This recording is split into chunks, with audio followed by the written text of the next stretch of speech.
Hi JK friends, it's Mrs. Shipley here. I am going to read you guys a book. It's called Henry and Mudge in Puddle Trouble. And this is a chapter book. It's going to have 3 different chapters.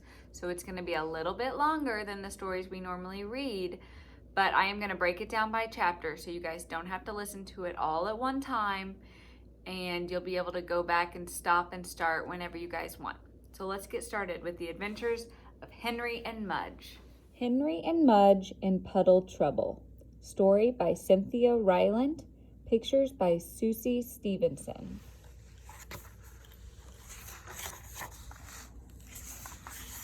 The first chapter, The Snow Glory.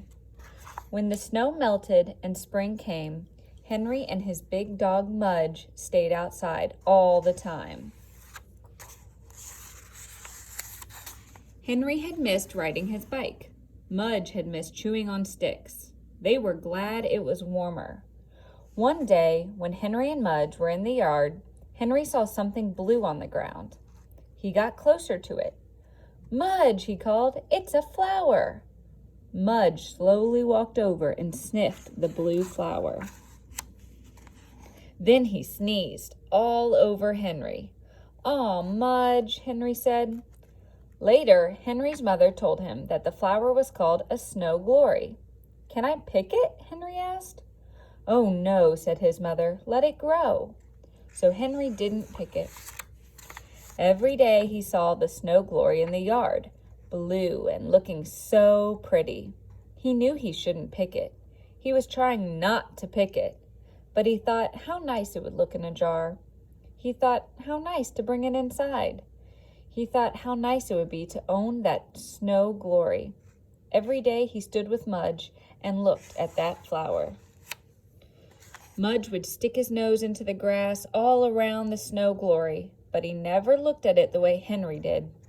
"Don't you think the snow glory has been growing long enough?" Henry would ask his mother. "Let it grow, Henry," she would say. Oh, Henry wanted that snow glory, and one day he just knew he had to have it.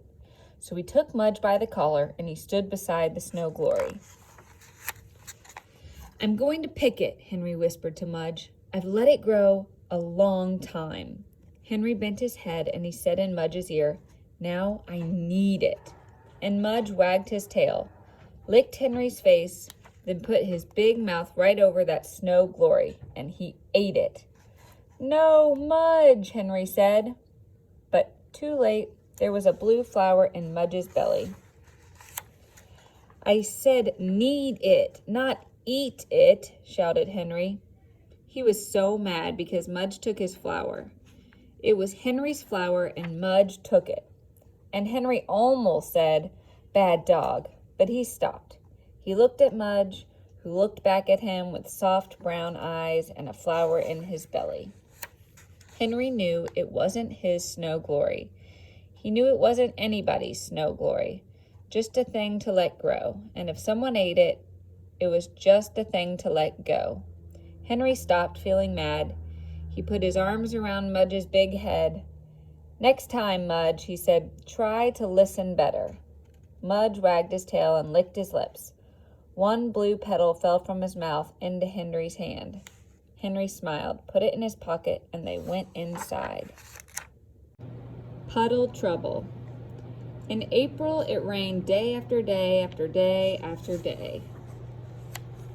Henry was getting bored. Mudge was chewing up everything in the house. So Henry said, "Let's play outside anyway." He put on his raincoat and his sneakers and went outside with Mudge. Henry forgot to ask his father if it was all right. When Mudge stepped into the wet grass, he lifted his paws and shook them. "Too bad you don't have sneakers," Henry said, and he walked in a circle around Mudge. Squish, squish, squish, squish. Mudge listened and looked at Henry. Then he got closer to Henry and wagged his tail and shook the water from his big, wet, furry body all over Henry. Henry wiped the water from his face. "Aw, Mudge," he said. The two of them went walking, and down the road they found a big puddle, a giant puddle, a lake puddle, an ocean puddle, And Henry said, "Wow." He started running. Mudge got there first. Splash! Muddy water all over Mudge. Splash! Muddy water all over Henry. It was the biggest, deepest puddle they had ever seen, and they loved it. When Henry's father called for Henry and didn't find him, he went outside. He looked down the road. Splash, he heard. He put on his raincoat and went walking. Splash, he saw. Henry's father saw Mudge with a muddy face and muddy tail and muddy in between. Henry's father saw Henry with a muddy face and muddy sneakers and muddy in between, and he yelled, "Henry!" No more splashes, just a boy and a dog dripping. "Hi, Dad," Henry said with a little smile. Mudge wagged his tail. "Henry, you know you should have asked me first," Henry's father said. "I know," said Henry. "I am surprised at you," Henry's father said. "I'm sorry," said Henry. "I don't know what to do with you," Henry's father said.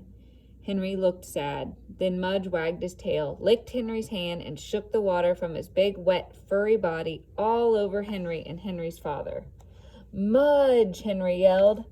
Henry's father stood there with a muddy face and muddy shoes and muddy in between. He looked at Mudge. He looked at Henry. He looked at the big puddle. Then he smiled. "Wow," he said, and he jumped in. He splashed water on Mudge. He splashed water on Henry. He said, "Next time, ask me along." Henry said, "Sure, Dad," and Henry splashed him back. The kittens. In May, the cat who lived next door to Henry and Mudge had a litter of kittens. There were 5 kittens. One was orange, one was gray, one was black and white, and 2 were all black. The kittens sometimes stayed in a box in their front yard to get some sun while the mother cat rested. One day, Henry and Mudge peeked in the box. They saw tiny little kitten faces and tiny little kitten paws and heard tiny little kitten meows. Mudge sniffed and sniffed and sniffed. He wagged his tail and sneezed and sniffed some more. Then he put his big head into the box, and with his big tongue, he licked all 5 kittens. Henry laughed. "Do you want some kittens of your own?" he asked Mudge. Mudge grunted and wagged his tail again. Whenever the kittens were in their front yard, Henry and Mudge visited the box. Henry loved their little noses, and he had even given them names. He called them Venus, Earth, Mars, Jupiter, and Saturn. Henry loved planets, too. While Henry was at school one day, a new dog came up to Henry's street. The 5 kittens were sleeping in the box in their yard. Mudge was sleeping in Henry's house. When the new dog got closer to Henry's house, Mudge's ears went up. When the new dog got even closer to Henry's house, Mudge's nose went in the air. And just when the new dog was in front of Henry's house, Mudge barked. He barked and barked and barked until Henry's mother opened the door. And just as Mudge ran out the door, the new dog was in the neighbor's yard, looking in the kitten's box. And just as the new dog was putting his big teeth into the box, Mudge ran up behind him. Snap went Mudge's teeth when the new dog saw him. Snap went Mudge's teeth again when the new dog looked back at the box of kittens.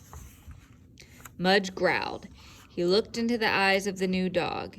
He stood ready to jump, and the new dog backed away from the box. He didn't want the kittens anymore. He just wanted to leave, and he did. Mudge looked in the kitten box. He saw 5 tiny faces and 5 skinny tails and 20 little paws. He reached in and licked all 5 kittens. Then he laid down beside the box and waited for Henry. Venus, Earth, Mars, Jupiter, and Saturn all went back to sleep. The end.